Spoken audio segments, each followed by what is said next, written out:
मैं राशिद ज़हीर हूं और आप देख रहे हैं ऑनलाइन न्यूज़ इंडिया। आपको मालूम है कि अभी गुरुग्राम में गुड़गांव के अंदर जो शुक्रवार को नमाज हो रही थी तो वहां पर हिंदुत्ववादी दलों ने क्या काम किए थे, कभी तो गोबर डाला था और उसके अलावा वो दो काम करते थे कि जब वह नमाज पढ़ते थे उन पर्टिकुलर जगहों पर मुस्लिम जो कि वहां के लोकल प्रशासन ने परमिटेड थी कि यहां पर आप नमाज पढ़ सकते हैं, तो वो दूर बैठ करके अंधभक्त जिसने कभी जीवन में कभी मर्यादा पुरुषोत्तम श्री राम के नारे नहीं लगाए, उनका नाम के जयकारे नहीं लगाए, उसके अंदर हिंदुत्व जागा जाहिल में और वो जा करके उनकी नमाजों की जो है ना वहां पर चीखने लगा। क्या मकसद था? दो समुदायों में किसी तरीके से हंगामा हो जाए और उनकी नमाज डिस्टर्ब हो जाए। कोई नमाजी भी अगर किसी मंदिर में जाकर के पूजा करने वाले की पूजा को डिस्टर्ब करने की बात करता है तो उसे आप जानवर नहीं कहेंगे, जाहिल नहीं कहेंगे, तो क्या कहेंगे? चूंकि वो आत्मा का मिलन कर रहा है निराकार से। नमाज में भी यही होता है, अपने ऊपर वाले को माना जाता है, ईश्वर को माना जाता है। और मंदिर के अंदर भी और चर्च के अंदर भी उनकी आस्था यही होती है कि हमारे सामने ईश्वर है, ये खाली मिट्टी की एक मूर्ति नहीं है, ये ईश्वर है, उसका दिमाग वही होता है। सनातन धर्म की तो बुनियाद ही ये है। तो अब वहां पर वो नारे लगते थे। अब मैं बड़ी बात आपको खबर सुनाने जा रहा हूं कि अब वो मुस्लिमों के अलावा जो क्रिश्चियंस हैं उनकी जो प्रेयर है उसमें भी ये भगवा दल और ये गुंडे, हिंदुत्ववादी गुंडे, ये आज आ गए। आपको एक वीडियो दिखाने जा रहा हूं, 40 सेकंड की वीडियो है जहां क्रिश्चियन महिलाओं ने को रोका जा रहा है उनकी प्रेयर करने से, उन पर तरह तरह के एलिगेशंस लगाए जा रहे हैं। वो मैं आपको बाद में बताऊंगा। पहले आप वीडियो देखिए कि किस तरह से वहां क्रिश्चियन महिलाओं ने उनका अपोज किया, लेकिन वो गले के अंदर भगवा झंडा डाले हुए अपनी लैंग्वेज में कुछ बात कर रहा है। कहां की खबर है मैं आपको बता देता हूं। इमरान खान, इन्होंने ट्वीट किया कि Bajrang Dal disturbed a Christian prayer meet at Belur Hassan, alleging Hindus are being forcibly converted and prayer hall constructed is illegal. Bajrang Dal ने डिस्टर्ब किया क्रिश्चियन प्रेयर को और आरोप लगाया कि वो फोर्सली हिंदुओं को जो है ना कन्वर्ट कर रहे हैं प्रेयर हॉल के अंदर, illegal. Women at church fought, वो लड़ पड़ी वहां की औरतें और बैक सिंग, और उन्होंने कहा वापस जाओ। Who are they the question them, आप कौन होते हैं हमसे क्वेश्चन करने वाले? Cops had to intervene to stop further escalation, no case regard. कोई केस वहां पर दर्ज नहीं है। आप ये वीडियो देखिए, उसके बाद फिर मैं अपनी बात बताता हूं आपको।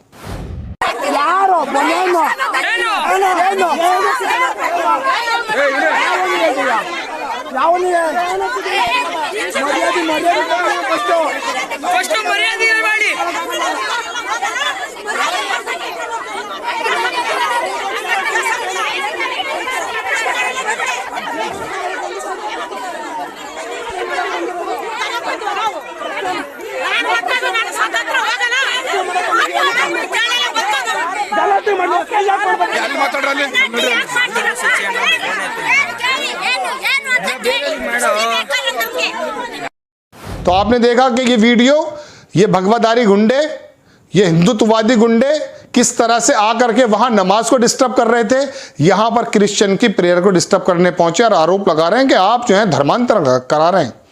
पूरी दुनिया के अंदर जबरदस्ती धर्मांतरण किसी का किया जा सकता है क्या? हमारे भारत के अंदर मोदी जी ने जो जबरदस्त सरकार बनाई है और योगी जी की जो सरकार है और बाकी जगह जो सरकार है, जहां दम ये भरते हैं आप कि हमारे होते हुए पलायन नहीं हो सकता, हमारे होते हुए धर्मांतरण नहीं हो सकता, है ना? ऐसे तो दावे किए जाते हैं। तो या तो उनके दावे फेल हैं, आपकी बात सही है, या आप झूठे हैं, उनके दावे सही हैं। तो कहने का मतलब यह है कि विनोद कापड़ी इस पे लिखते हैं, मैं आपको कि खुलेआम देश के कानून और संविधान की धज्जियां लगातार उड़ाने वाले बजरंग दल जैसे तमाम संगठनों को आतंकी संगठन घोषित करके इन पर सख्त से सख्त कार्रवाई करनी चाहिए। विनोद कापड़ी लिखते हैं, ऐसे संगठन भारत की एकता, अखंडता और सद्भाव के लिए नासूर बन गए। ये क्यों पालती है गवर्नमेंट इन संगठनों को? इन पर बैन क्यों नहीं लगा देती? आप जब आईएसआई पर कहते हैं, बिल्कुल होना भी चाहिए, आप सिमी पर लगा देते हैं और जो इस तरह के जो छोटे मोटे मुस्लिम से निकले हुए संगठन हैं इन पर बैन लगा देते हैं, तो ये जो खुलेआम भारत की शांति को, हिंदू मुस्लिम एकता को या शांति भंग करने का काम करते हैं और बिल्कुल गले के अंदर ऐसे भगवा डाल के चलते हैं कि श्री राम जी के वंशज ही ये हैं, इन पर क्यों नहीं लगाते आप लोग? क्योंकि आपको चुनाव में फ़ायदा कहीं दिखाई देता है। यही लोग वो आपके टूल्स हैं। किसी दरोगा और पुलिस वाले से तो आप ये काम करा नहीं सकते। तो आप करते क्या कि आरएसएस के माध्यम से या दूसरे संगठनों के माध्यम से इस तरह के संगठन, हिंदू वाहिनी और ये वाहिनी और वो वाहिनी, यही दरोगा हो गए। गाय को कहीं कोई मारेगा तो दरोगा जी करेंगे काम या ये वाला दरोगा काम करेगा? संविधान किसको इजाजत देता है वहां पर जाके लॉ एंड ऑर्डर के स्थापित करने की?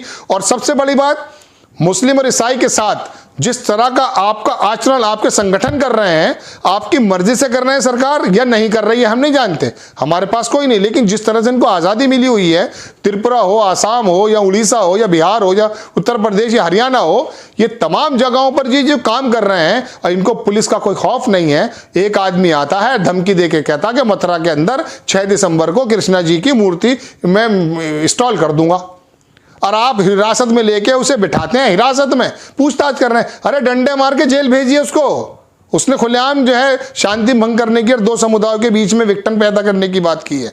लेकिन कोई मुस्लिम पोस्ट करके दिखाते अब, या कुछ वकील यूएपी लगवाया है क्योंकि वो त्रिपुरा का जाके दौरा कर आए थे, तो वहां से नोटिस आ रहे हैं। अब हाईकोर्ट ने उनको तमाचा मारा कि आपके नोटिस गलत हैं, दफान हो जाइए आप।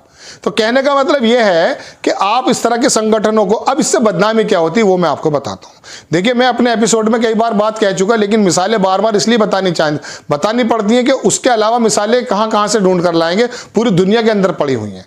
देखिए, दुनिया की कई रिपोर्ट्स हैं। एक अखबार है इजराइल में निकलता है हेरेड्स, मैं आपको पहले भी बताया था। उसके अंदर क्या निकला, उसमें लिखा वहां के पत्रकार ने कि मोदी जी के इंडिया के अंदर क्रिश्चियन, दलित और मुसलमानों के खिलाफ इस तरह के काम हो रहे हैं। जब ये वीडियो दुनिया में जाएगी, चूंकि देखिए अब इस ट्विटर पर पड़ी है ये, और इसको लगभग मैं समझता हूं 1 लाख कितने लोग, हाँ 1,51,000 1.5 लाख लोगों ने इसको देख ली है, जबकि ये सिर्फ अभी कुछ वक्त पहले पड़ी है।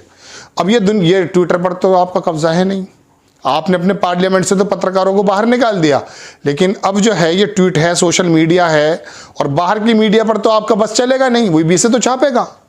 और फिर वो बदनामी आएगी तो फिर क्या होगा? फिर ये होगा कि हमें जो है म्यांमार के साथ रखा जाएगा, पाकिस्तान के साथ रखा जाएगा। काहे में? हमारी प्रेस की आज़ादी में। हमें हंगर इंडेक्स के नीचे आएंगे तो हमें पता चलेगा कि ये वजह है। वो अखबार जब बदनाम करना शुरू करेंगे तो भारतीय जनता पार्टी के नेता क्या कहेंगे बीबीसी को कि यार ये तो एंटी नेशनल है, ये तो भारत की उभरती हुई ताकत से घबराए हुए लोग हैं। तो यहाँ जो सोशल मीडिया के अंदर जो लोग अपनी बात को कर रहे हैं और ये चीज़ें जो कर दिखा रहे हैं, ये तो बिल्कुल ठीक बात है ना, उसके बारे में आप क्या कहेंगे? चलिए खैर, तो कहने का मतलब ये कि लोगों ने किस तरह की बात कही। एक तौसीफ फतेह है, उन्होंने लिखा कि बेरोजगार लोग धर्म बचाने वाले बन गए हैं मोदी राज में, जैसा राज वैसी प्रजा। ये बेरोजगार लोग हैं, आपने इनको डाटा दे दिया जियो का, इनको बेरोजगारी का एहसास नहीं होता, लोग कहते हैं ऐसा। और ये फिर क्या बन बैठे? ये दरोगा बन बैठे, इनके घर में खाने को नहीं है, लेकिन ये दरोगा बन गए। बेरोजगारी का एहसास ना हो तो इन्होंने अंदर धार्मिक संचार कर दिखाया आपने। और कहते क्या है कि हमारी संस्कृति, हमारा जो है इसको क्या लागू ना करें? संस्कृति तो हमारे अंदर है। हिंदू का जो डीएनए है वो तो बिल्कुल दयालु होता है, हमारे मुख्यमंत्री खुद कहते हैं इस बात को।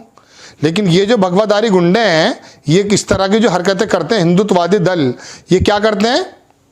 ये तमाम लोग ऐसे करते हैं। इनका नाम है डैनी मयावा, ये लिखते हैं, मैं उसके बाद अपनी वीडियो खत्म करता हूं, कि ऐसा करेगा कौन?